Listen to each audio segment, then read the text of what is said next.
My name is Ruth Halverson, and I'm 71 years old. The last words my husband ever said to me weren't, I love you. They were a warning.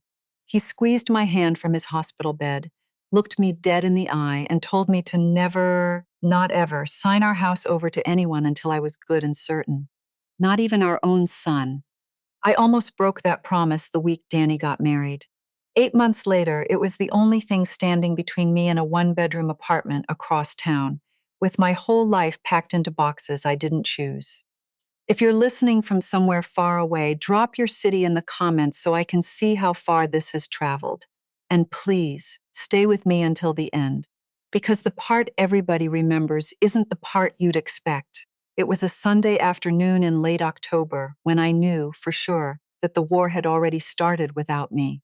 I came out of the kitchen with the coffee carafe still warm in my hand, and there they were in my living room, my daughter-in-law, Whitney, and her mother, Cheryl, standing at the big front window with a tape measure stretched between them. They weren't whispering. That was the thing that got me. They'd stopped bothering to whisper. This wall could come out, Cheryl was saying. Open the whole thing up. And Whitney turned, saw me holding the coffee, and gave me a smile that wasn't a smile. It was the look people give you when they've already decided something about you and just haven't told you yet. Ruth, she said, not Mom, not Mrs. Halverson like the first few months. Just Ruth, like we were a couple of old friends. We were just thinking. This place is kind of a lot of house for one person, don't you think? I set the carafe down on the table, very gently, the way you set down something you don't trust yourself to keep holding. I didn't say a word. I went to my room, sat on the edge of the bed, and I breathed. 1, 2, 3. The way you do before you walk into a room where somebody's dying and you need your hands steady. I want to take you back, though, because to understand what happened at that window, you have to understand the house. And to understand the house, you have to understand in Walt. My husband, Walt Halverson, built our house with his own 2 hands in the summer of 1985. He was a carpenter, a contractor, eventually, with a crew of 4 in a truck that smelled like sawdust and Folgers. And he didn't trust a single nail he hadn't driven himself. That was also the summer I was carrying Danny, big as a barn, hauling sweet tea out to the lot, while Walt and his buddies framed the place up in the Minnesota heat. There's a doorway between the kitchen and the back hall where Walt carved a little line every year on Danny's birthday, with the date and how tall our boy had gotten. By the time Danny was 17, the lines ran clear up past Walt's own eye level, and Walt would shake his head and say, "Where'd my little guy go, Ruthie?" Like the kid had wandered off at the county fair. Out behind the house, Walt built himself a workshop. After he passed, I never could bring myself to sell his tools, so on warm mornings I'd take my book and my coffee out there and just sit, surrounded by the smell of him. The planes and chisels hung on their pegboard right where his hand had left them. I worked as a nurse for 38 years, most of it in the ICU, the last stretch in hospice. You learn things doing that work. You learn that the loud ones aren't usually the dangerous ones. You learn to chart everything: date, time, what was said, who said it, because memory lies and paper doesn't. And you learn that a dining room table can't scare a woman who's restarted a man's heart with her own hands. I retired in the spring of 2018. A year later, almost to the day, I was using everything I knew to keep my own husband comfortable while the cancer took him. Here's the part nobody knew, not even Danny. Walt was lucid right up to the end. That's a mercy and a curse both. The night before he died, he held my hand and said, "Ruthie, promise me something. Don't you sign this house over to a single soul till the day you're gone. I don't care who's asking." And I said, "Walt, it's going to Danny, you know that." And he said, "Course it is, eventually. But you do it on paper, in your will, when you're good and ready, not a day before." He'd watched his own mother get talked out of her house by a slick cousin back in the 70s, watched her end up in a rented room, eating dinner off a hot plate, too proud to ever say she'd been robbed. "Somebody always shows up," he said, "and they always come smiling." I thought it was the morphine talking. I thought it was an old man's old grief. It wasn't. He was the smartest man I ever knew, and he was warning me about a woman I hadn't even met yet. When Danny called in the spring of 2025 to tell me he was getting married, I cried right there on the phone, the good kind. He was 40 years old. He'd had girlfriends, nothing that stuck. And then he met Whitney at the regional office where he managed logistics. And, Lord, the way that boy talked about her. He'd light up like Walt used to over a finished staircase. I'll be honest with you. I went and made an appointment with a lawyer that very week. I was going to sign the house over to Danny as a wedding gift. Free and clear. Give my boy a head start the way Walt and I never had one. I had the folder out on the kitchen table the night before the appointment, the old deed on top. My name, Ruth Halverson, sole owner, the way it had read for 40 years. And I sat there and I turned Walt's wedding ring around on my finger the way I do when I'm thinking, and I heard him, clear as a bell. Not a day before, Ruthie. So I canceled the appointment. I told myself I'd do it later, once the kids were settled. I want you to remember that I did that. Because for a long time afterward, I felt like a foolish, paranoid old woman for holding back a gift from my own son. The wedding was in September, small, pretty, out at the lake. Whitney looked lovely. Her mother, Cheryl, flew in from Arizona, hugged me with both arms and said, "Oh, we're going to be such good friends, you and me." And I believed her, because back then I still believed people meant the things they said, with their arms wrapped around you. 2 weeks after the honeymoon, Danny sat me down and told me their rent was killing them. $2,200 a month for a two-bedroom that looked out on a parking lot, and I didn't even let him finish. Move in here, I said. Are you kidding? This house has 3 bedrooms and it's been quiet as a tomb. As long as I'm breathing, it's your home too. What I didn't say, what I didn't tell my own son, was that the house was still mine. Every inch of it. The deed, the title, all of it sitting in my name in a safe deposit box at the credit union downtown. I'd meant to transfer it, I just hadn't. And something told me again in Walt's voice, wait, not yet. Thank God I listened. Whitney showed up with 3 suitcases, and that was fine. Husband and wife, that's normal. But then came the boxes, boxes and boxes, clothes, shoes, 100 little decorative things, framed prints, and she started spreading them through the house like a slow tide. And every few days, something of mine would just quietly disappear. The first one I caught was Walt's height chart. I came down one morning and the strip of the door frame was gone, pried right off, and a fresh white board nailed in its place, ready to paint. "Oh, that old thing?" Whitney said when she saw my face. "It was kind of beat up. I figured we'd freshen it up before the baby comes. You weren't like attached to it, were you?" "The door frame where my husband measured our son for 17 years. Were you attached to it?" "No," I said. "Of course not." And I went out to Walt's workshop, and I set that strip of painted pine up on his bench, next to his level, and I stood there a while. I didn't say anything. I told myself she was nesting. That's what young women do. They make a place their own. I was the mother-in-law. I didn't want to be the kind of mother-in-law who picks a fight over a doorframe. How dumb I was. She wasn't making the place her own. She was erasing me, one little piece at a time, and I let her, because I'd spent my whole life being agreeable, and I didn't have a single muscle built up for saying no. Then Cheryl came. She flew in for a few days in late October, showed up Friday night with 2 big suitcases, two for a few days, and a smile I didn't like the second I saw it. The smile of somebody who knows the score and figures you don't. "Oh, Ruth, what a lovely home," she said. But she wasn't looking at me. She was looking around the way you look at a car on a lot, pricing it. Whitney told me there was a ton of room here. And gosh, since my divorce, I just rattle around all by my lonesome. I thought I'd come keep you girls company. You girls, Whitney and her, not the three of us. Like I was already standing outside the circle, looking in through the window. A few days became a week became 3. Cheryl slept till 10, left her stuff strewn all over my living room, used my good towels, the ones I keep for company, used my shampoo without asking. And she and Whitney started planning, out loud, plans about my house. The workshop was next, Walt's workshop. "This would make a perfect nursery," Cheryl announced one afternoon, standing in the doorway of it with her hands on her hips. "Get all this junk out of here, throw down some carpet." "It's not junk," I said, "it's Walt's." "Bless your heart, honey. Of course it is," she said, in that voice you'd use on a child who's named all her stuffed animals.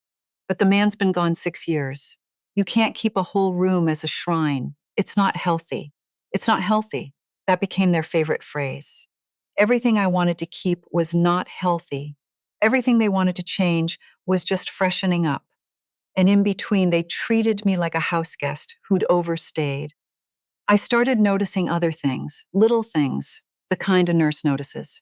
Cheryl going through my medicine cabinet to organize it when I'd never asked her to.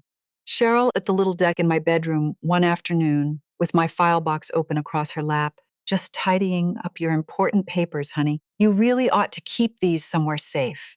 My old deed and my social security card and my passport all spread out under her hands. Whitney lingering in my bedroom doorway when she thought I was outside, and the way the two of them would drop their voices when I came into a room and pick right back up the second they thought I was gone. So one Tuesday morning, I found out what they were saying. I'd left early for my walk with Faye. Faye Linton's my best friend. She's 70 sharp as a tack, ran the front office at the elementary school for 30 years, and she does not miss a thing. We walk 3 mornings a week, rain or shine. But that day, my hip was barking, so I came back 40 minutes early, let myself in quiet, and I heard them in the dining room, clear as anything. I'm telling you, the longer you wait, the harder it gets, Cheryl was saying. She's 71. You strike while you can still steer the situation. You let her dig in, you'll never get her out. She's Danny's mom, though. That was Whitney. But her voice didn't sound worried. It sounded like she was doing math. I don't know how he's going to take it. Danny'll come around. You're his wife. He picked you. A man takes his wife's side when she's right. That's just how it works. Sit him down. You make it make sense. He'll fold. A pause, and then Cheryl lower. Look at this place. 3 beds, 2 baths, a yard, a whole shop out back. What's a 71-year-old woman need with all this? It's a waste. You two trying to start a family, and she's sitting on a gold mine doing nothing with it. It's hers, though. And for 1 second, I thought Whitney was going to stand up for me. Then she said, although Danny told me his mom's leaving it to him anyway. So like, it's basically already ours. I stood in my own front hall with my keys still in my hand and my heart going so hard I thought they'd hear it through the wall. The house I'd cleaned bedpans to help pay for. The house where I'd buried my husband's memory in the walls. Basically ours. Then it's settled, Cheryl said. If he already knows it's coming to him, you just speed up the timeline. You start sweet.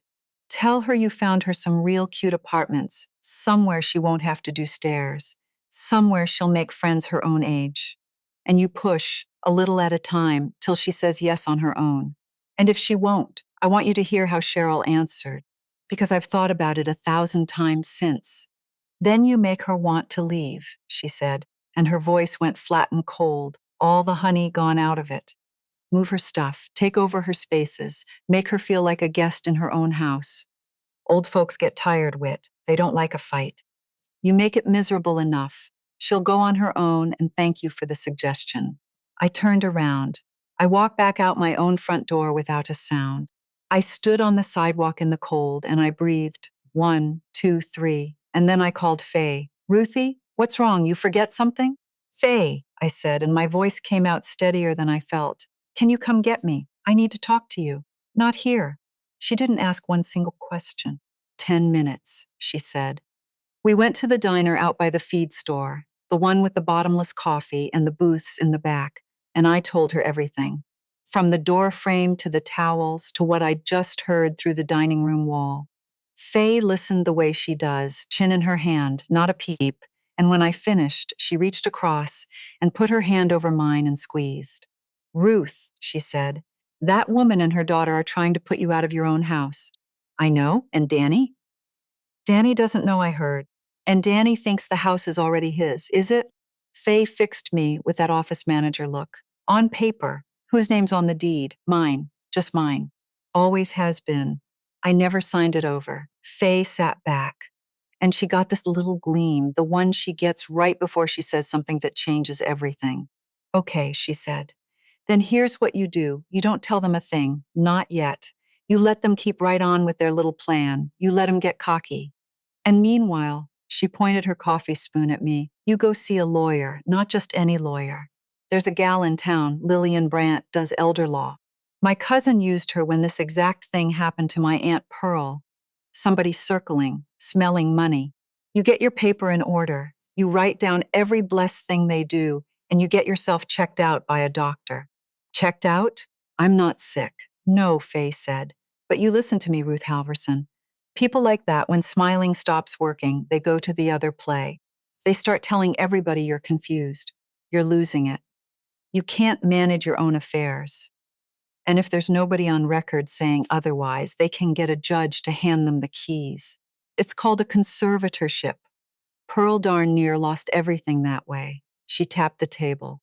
So you go get a doctor to put it in writing that your mind is sharp as mine, and then nobody can ever say different. I just looked at her. 40 years a school teacher's secretary, and she knew exactly when to talk and exactly when to shut up. You think I should fight, I said.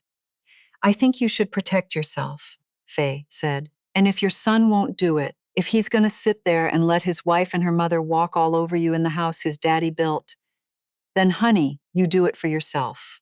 Because nobody else is coming. She was right. Faye's always right. But here's the thing I hadn't told her yet, the thing I hadn't put together myself. Because the day after that breakfast, on my way out the door for my walk, I caught Whitney alone in the kitchen, crying.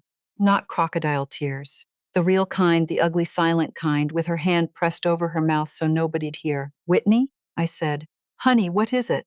And she startled and wiped her face and tried to wave me off. And then it just came out of her.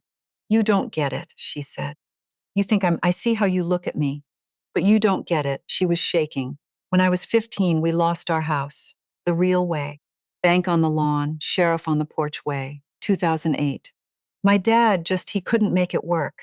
And one day there were strangers carrying our couch down the driveway while the neighbors watched. And my mom, she choked on it.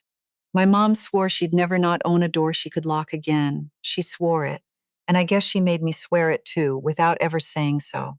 She looked at me, wrecked. I'm not a bad person, Ruth. I need to know there's a roof that can't get taken away. That's all I've ever wanted, is a roof.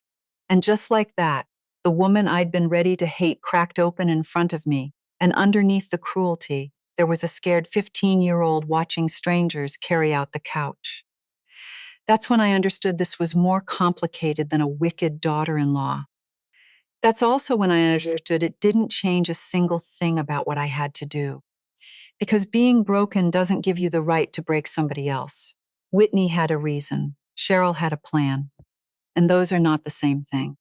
I just didn't know yet how different they really were. I called Lillian Brandt the next Friday morning. Her office was downtown, third floor of a brick building over a bakery, the whole place smelling like cinnamon rolls. She was maybe 50, glasses pushed up in her hair, a desk buried in folders, and she had a way of listening, really listening, that I recognized because it's how I used to listen to families in the hospice waiting room.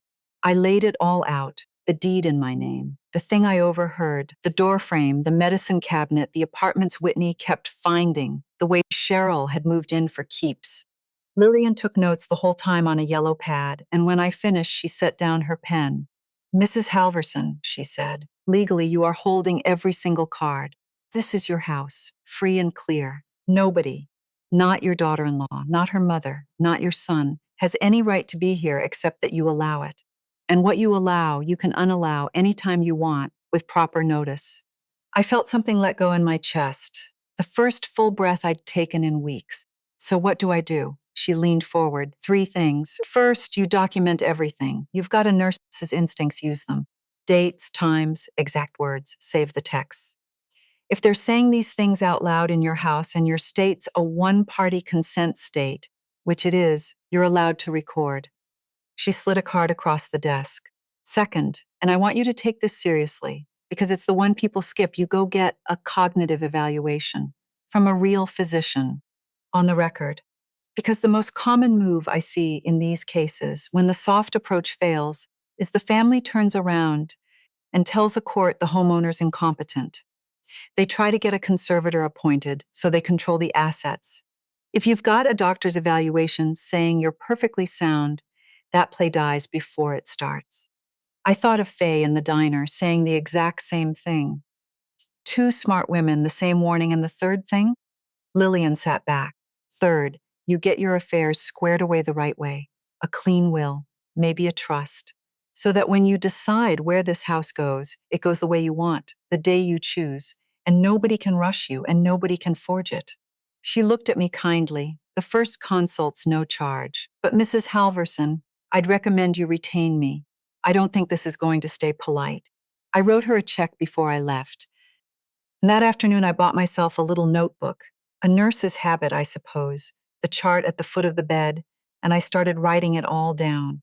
I didn't know it yet, but Lillian had just handed me every tool I'd need to survive the next 4 months. And the very first one, the cognitive evaluation, was about to matter more than I could have guessed. The push to the loan came in December. I'd been keeping my notebook, smiling through dinners, going to my walks, playing dumb. And one Saturday, I came back from the credit union, where I'd quietly made sure all my paperwork was current, and there was a truck in my driveway, a contractor's truck, and in my entryway, Whitney was talking to two men holding rolled up blueprints. I walked up slow. What's going on here? Whitney turned, and for once she looked caught. These are the contractors. They came to give us a quote for the remodel. What remodel? One of the men, an older fellow with a clipboard, looked between us. Ma'am, we got a call, said it was kind of urgent we come measure. Loan's already in process. Far as we were told. Loan, there it was. There's no loans, I said. And there's no remodel. I turned to the contractor and I made my voice as pleasant as I could. Gentlemen, I'm real sorry you drove all the way out. There's been a mix-up. This house is in my name, Ruth Halverson. You can check the county records. And I haven't authorized one nail. So I'm going to have to ask you to head on home. The men looked at Whitney. Whitney's face went red. I called them, she said, and her voice had an edge now, the sweetness gone. Because I live here, and I have a right to fix up my own home. Your home, I said. Danny's home, same thing. I turned back to the contractors. There's no work authorized at this address. I'm the owner, and I'm telling you no. I'm sorry. The older one nodded, the way a man does when he's smelled trouble and wants no part of it. Understood, ma'am. Sorry for the misunderstanding. And they left. And then it was just me and Whitney in the entryway, and Cheryl coming out of the kitchen wiping her hands. What happened? Why'd the truck leave? Ruth ran him off, Whitney said, and her voice cracked. She doesn't want us to fix anything. She wants us living in this ugly old dump forever. Now, Ruth. Cheryl came toward me with that superior tilt of her chin. We were just trying to add some value to the place. You don't want to cooperate. You don't want to help your own kids get ahead. I'm sorry, but that's just selfish. Selfish, I repeated. Because I don't want a $30,000 loan taken out against a house that's still mine, a loan I never agreed to. It wouldn't be in your name, Whitney shot back too fast. It'd be in Danny's. And right then, standing in my own front hall with my coat still on, it clicked, like a key turning. Because I'd heard them, hadn't I, the night before through the wall. Cheryl pushing not for a remodel, pushing for cash. Get a loan against the place. We pay it off out of both your salaries. But you don't need 30 grand for fresh paint and new carpet. And Cheryl had never once talked about the house looking nicer. She'd only ever talked about what it was worth. Cheryl, I said slowly, how much do you owe? She went still, just a flicker. But I'd watched 1,000 faces over 1,000 hospital beds, and I knew that flicker. It was the look of somebody who's been found out. I don't know what you mean, she said. I think you do. I set my purse down on the hall table. I think you came up here from Arizona because you're in a hole. I think there's no remodel. There never was. There's just a house worth $250,000 and a woman who needs money, and a daughter who's terrified of ever losing a roof again, and a son-in-law who'll sign whatever's put in front of him. You don't want to fix my house, Cheryl. You want to spend it. For a second, nobody breathed. Then Cheryl laughed, but it came out wrong, high, brittle. You've got some imagination, you know that. But Whitney wasn't laughing. Whitney was looking at her mother, and I saw it cross her face, the first little crack of a question. Is that true? I didn't have proof yet. I just had a nurse's instinct and a deed in my name. But I'd hit something, and we all knew it. I picked up my purse and went to my room before either of them could recover. And I sat on Walt's side of the bed and I wrote it all down. Date, time, every word, contractor, $30,000 loan in Danny's name. C asked nothing about how house would look, only what it's worth. C flinched when I asked about her debts. I didn't know how deep that hole went, but I knew now that this was never about a remodel, and it was never really about Danny's family getting ahead. It was about a predator who'd smelled an old woman alone in a paid-off house, and a desperate daughter she could point like a weapon. And the next thing I learned was about my son, and it broke my heart in a whole different way. After the contractor, the gloves came off. No more mom, no more sweet little smiles. Now they just talked past me, around me, over me. They'd plan the nursery and the workshop right in front of my face. They'd discuss Ruth's situation at the dinner table, like I wasn't sitting 2 feet away with a fork in my hand. And they started a quieter campaign, the dangerous one. The one Faye and Lillian both warned me about. It started small. Cheryl sighing to Danny, "Your mom couldn't find her glasses again today, bless her. They were right on her head." Whitney on the phone, just loud enough. "Yeah, she's getting forgetful. It's honestly kind of scary." Cheryl reorganizing my medicine cabinet again, and then asking me, all concern in front of Danny, "Now, Ruth, did you take your pills today? You're sure? You'd remember?" Building a record, brick by brick, of a confused old woman who couldn't manage her own affairs. They were laying the groundwork for the conservatorship, exactly like Lillian said. So I started recording. I'd leave my phone face down on the counter, set to capture, and I let them say every word. And that's when I found out about Danny. It was a Tuesday afternoon.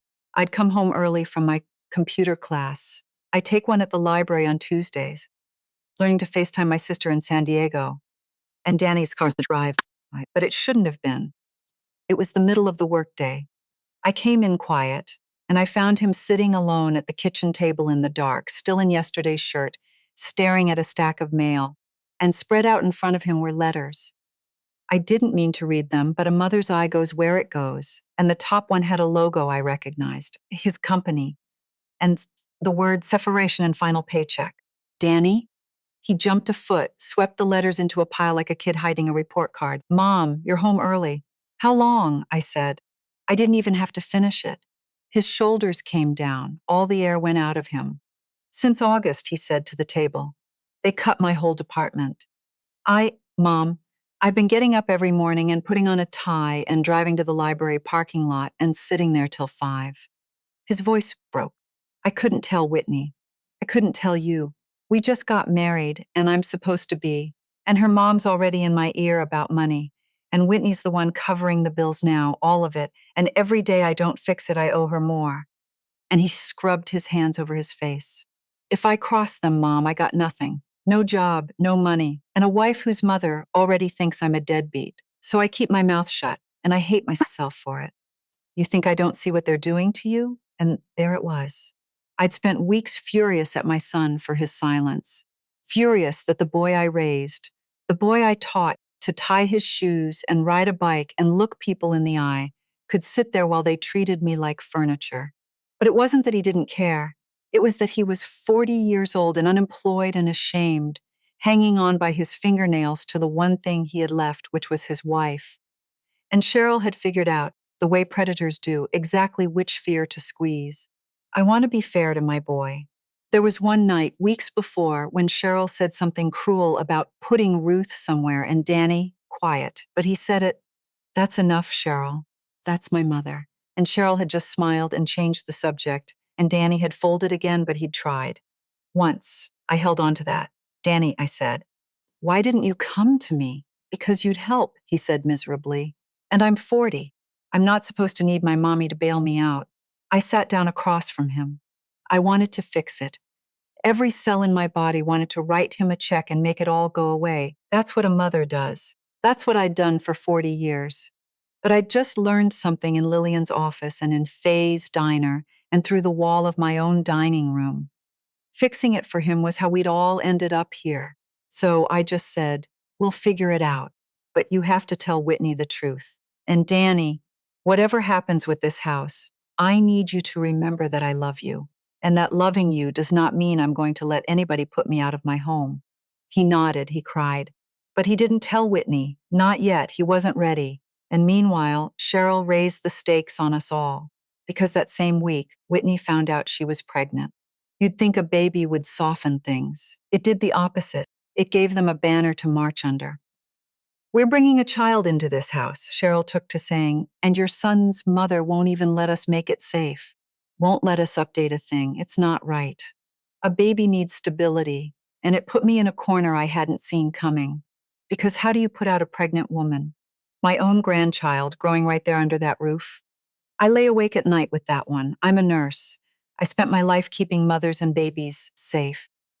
And here I was being maneuvered into either surrendering my home or becoming the old woman who threw a pregnant girl out on the street.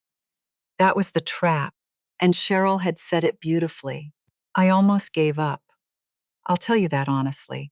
There was a night in early January, after they'd spent dinner talking about senior living options, while Whitney pushed peas around her plate, that I sat on the edge of my bed and thought, maybe I should just go. Maybe peace is worth a house. And then I looked at Walt's ring and I heard him. Somebody always shows up, Ruthie, and they always come smiling. So I called Faye, and Faye said the thing I needed to hear: Ruth, a baby is not a reason to let yourself be robbed. A baby is a reason to make sure there's something honest left to leave it. You hold the line. I held the line. And 2 days later, they invited me to a family dinner. The text came in our little family group chat, the one nobody'd used in weeks. "Family, let's do a nice dinner Sunday." My treat. I want us all to have a good night together. Whitney, I read it 3 times. My treat, after everything. It was either a peace offering or an ambush, and I'd stopped believing in peace offerings. Sunday came. Cheryl cooked, pot roast, the works, a tres leches cake from a box in the fridge. The table was set with my good dishes. Danny poured the iced tea, and I came down the stairs in my best blouse, the one Faye gave me, because if I was walking into a trap, I was walking in with my head up. We ate, small talk, and then Whitney cleared her throat. "So," she said, "I wanted us all together because there's something we need to talk about. As a family." She folded her hands. "Danny and I are starting a family of our own now, and we need stability, real stability. And we've been thinking," she couldn't quite look at me, "the best thing for everybody, especially you, Ruth, would be for you to find a place that's a better fit. There's some really nice senior communities, places where you wouldn't have to worry about the house, where you'd have people your own age, activities, somebody checking in on you. Because honestly," and here it came, the real blade, "we worry about you. You've been pretty forgetful lately. Confused. We don't think it's safe for you to be managing a big house all by yourself anymore." There it was, the whole play laid on the table next to the pot roast. Forgetful, confused, not safe. The conservatorship pitch dressed up as love. "And what do you think about all this, Danny?" I asked. I didn't even look at Cheryl. I looked at my son. The whole table looked at him. And Danny, my boy who'd lost his job and his nerve, who was hanging on by a thread, who I knew didn't want this. Danny looked down at his plate, and in a voice so quiet I almost couldn't hear it, he said, I think it might be a good idea, Mom, so you can relax. I have been in rooms where people died. I have held hands going cold, and I'm telling you, nothing ever hit me like my son's eyes dropping to his plate. It wasn't Cheryl's cruelty that broke me. It wasn't Whitney's blade. It was his silence. That's the thing about your children. A stranger's knife can't reach where their quiet can. I sat there 1 second, two, and then something in me went very, very calm, the way it used to go calm in a code when everybody else was panicking and somebody had to keep their head. I folded my napkin, I set it beside my plate, and I stood up. "Well," I said, "thank you for dinner," and I went to my room, and I did not cry. Not yet. I took out my notebook and I wrote down every word they'd said, the date and the time. And then I called Lillian Brandt's after-hours line and left a message. And the next morning I did 3 things. I made an appointment with Dr. Brennan for a full cognitive evaluation because I was not going to give them the forgetful story without a doctor on record to bury it. I called Lillian and told her to prepare a formal 30-day notice to vacate for Cheryl Pruitt. And I started quietly to get my own affairs in order, a real will, a real plan, so that when the dust settled, this house would go exactly where I wanted on the day I chose and not 1 second before. The break had come. There was no going back. And for the first time in months, under the grief, I felt something solid. I felt like myself. I did everything by the book. That was the whole point.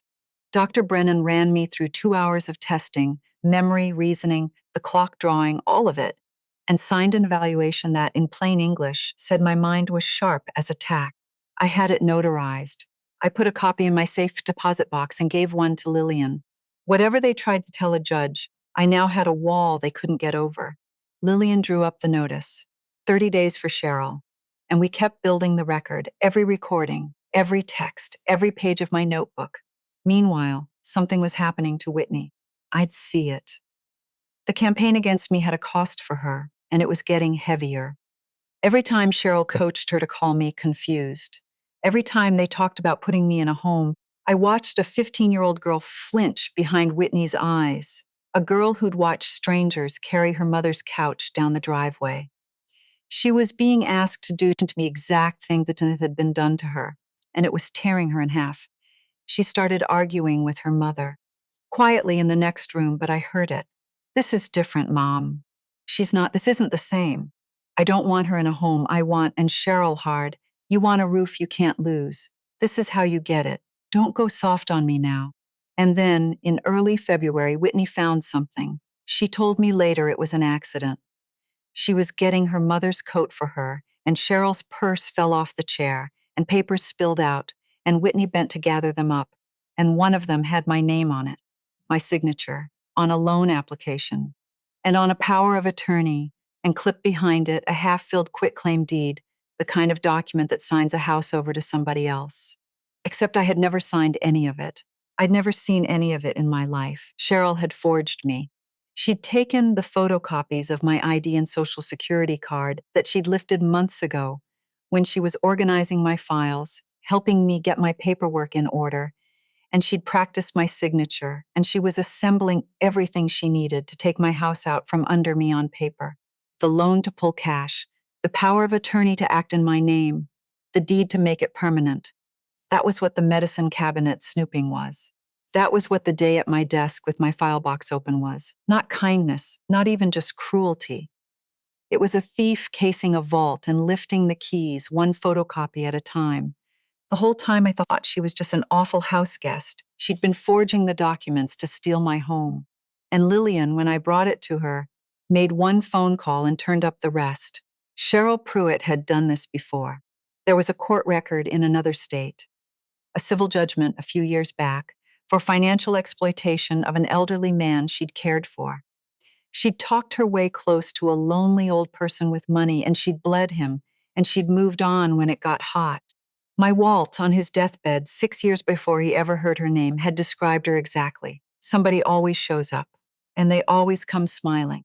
Whitney stood in my kitchen with those forged papers shaking in her hand, and she made a choice. "I can't," she said. "Ruth, I can't. She's doing the thing.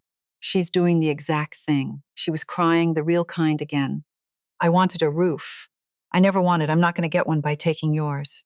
I'm not going to be the strangers on somebody else's driveway." She pushed the papers across the counter at me. "Take it. Take all of it. I'll testify. I don't care if she's my mother. What she's doing it's a crime, and you didn't deserve any of it, and I'm so sorry. I'm so, so sorry." And the daughter Cheryl had aimed like a weapon, turned around and handed me the ammunition. The end didn't come the way Cheryl thought it would. It came on an ordinary Wednesday afternoon, with a knock at my own front door. Lillian was there.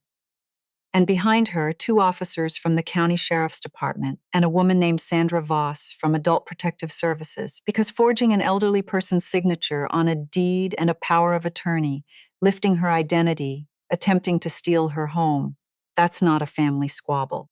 That's a felony. Several of them. The 30-day notice Lillian had drawn up didn't even end up mattering. You don't bother evicting a woman the sheriff is already walking out your front door. Cheryl came out of the kitchen and saw the badges, and I watched her face do the math. And I watched the math come up empty, because she had no cards left. The "she's confused" card was dead. I had Dr. Brennan's evaluation, signed and notarized, my mind certified sound. The "it's basically already ours" card was dead. The deed was in my name and always had been. And her last card, her ace, her daughter, Whitney, was standing right there next to me. Not next to her, next to me, with the forged papers already in Lillian's hands. "Whitney," Cheryl said, and her voice cracked clean down the middle. "Whitney, baby, what did you do?" "The right thing, Mom," Whitney said, and her voice was shaking, but it didn't bend. For once, the officers were polite. They explained the situation. Sandra Voss explained mine, and Cheryl, who'd smiled her way into my house and tried to forge me out of it. Cheryl Pruitt left it for the last time with a sheriff's deputy at her elbow, looking back at her daughter the whole way, and her daughter did not look away and did not take it back. Lillian put her hand on my shoulder. "It's done, Ruth," she said quietly. "It's really done." And I stood in the front hall of the house Walt built in the most complete silence I'd felt in months, and I should have felt triumphant. I'd won. I'd protected everything. Instead, I went into Walt's workshop and I sat down on his stool and I wept like I hadn't wept since the day he died. Because here's what nobody tells you about winning a thing like this: you don't get to feel like a hero. You feel like a woman whose family blew apart her own front yard and who's 71 and who's alone in a quiet house. Danny didn't go to jail. He hadn't known about the forgery, and Whitney swore to that, and it was true. But he had to sit with what he'd done: the silence, the plate, the job he'd hidden, the wife he'd lied to, the mother he'd failed to defend. He finally told Whitney everything: about August, about the parking lot, about the tie, and you'd think that would have been the thing that ended them. It wasn't. Whitney didn't leave him. She was furious, and they had it out, and they went to counseling, the both of them. But she stood by him, and he started to become, slowly, painfully, a man worth standing by. He found work in the spring, not the same job, smaller, but honest. And the first thing he did with his first paycheck was start paying me back for the lawyer, which I told him not to do, which he did anyway. But I held my line with him too, and this is the part I'm proudest of, harder than throwing Cheryl out. When Danny came to me weeks later, broken open and asking if he could ever really be forgiven, I told him the truth. "I forgive you, Danny," I said. "I do. But forgiving you doesn't mean we go back to how it was. There are rules now. And the rules were these: Cheryl Pruitt would never set foot in this house again. Not ever." Whitney was welcome. Whitney had earned welcome, but her mother was done. And Danny, my own son, had a standing invitation to my table, but never again the assumption that what was mine was already his. "And the house?" he asked, careful. "The house is mine," I said. "It's going to stay mine. And someday, the day I choose, the way I choose, I'll leave it to you the right way, on paper, with Lillian. Just like your father told me to." I took his hand. He wasn't paranoid, Danny. He was right. And I almost gave it all away because I couldn't stand to say no to the people I love. I squeezed. I'm done with that. Love and a locked door aren't opposites. The people who really love you will respect the door. I had to be 71 to learn that. "Don't you wait that long?" He cried again, but this time he understood. I could see it. It's the middle of June now, 2026, and the mornings are finally warm. I painted the house this spring, not Cheryl's colors, mine. A soft butter yellow in the living room, a sage green in my bedroom that Walt always said he hated and I always secretly loved. I put my pictures back where I wanted them. I put Walt's photo back in the front hall where Whitney had taken it down, and I nailed his height chart, Danny's whole childhood, line by line, right back into the doorframe between the kitchen and the hall, with a couple of fresh nails from Walt's own workshop. Faye and I still walk 3 mornings a week. The Saturday group still saves me a spot. And on Sundays, sometimes, Danny comes for lunch and brings a pie, and I make his dad's pot roast, and we talk about his work and his life and the baby that's coming.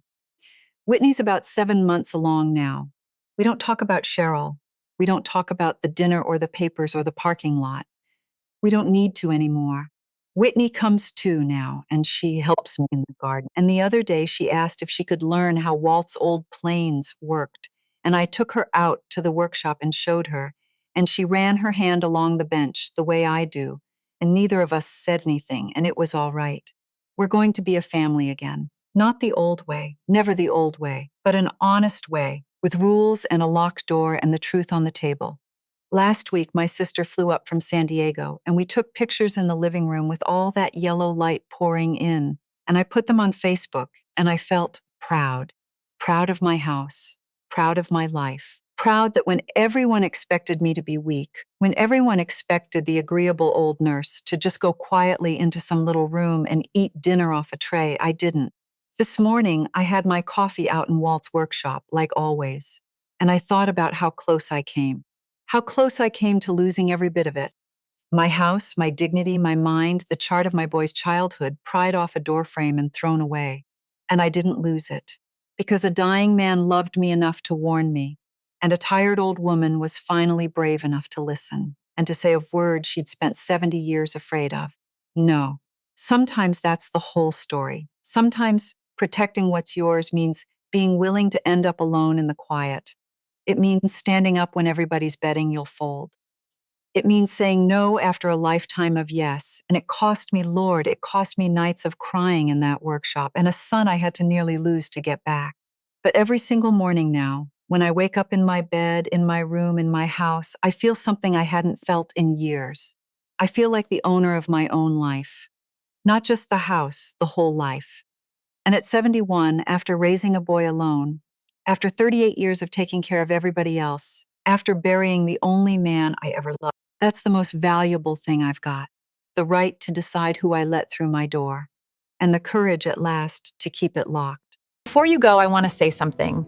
Ruth's story isn't really about a house to bay. It's about a moment most of us hit without even noticing it. The moment somebody we love starts treating our yes like something they're owed. Ruth almost lost everything by being kind. What saved her wasn't anger. It was a promise from a dying man, a little notebook, and the courage to stop apologizing for taking up space in her own life. So if you're caring for aging parents or you're getting older yourself, please hear this. Love and boundaries are not opposites.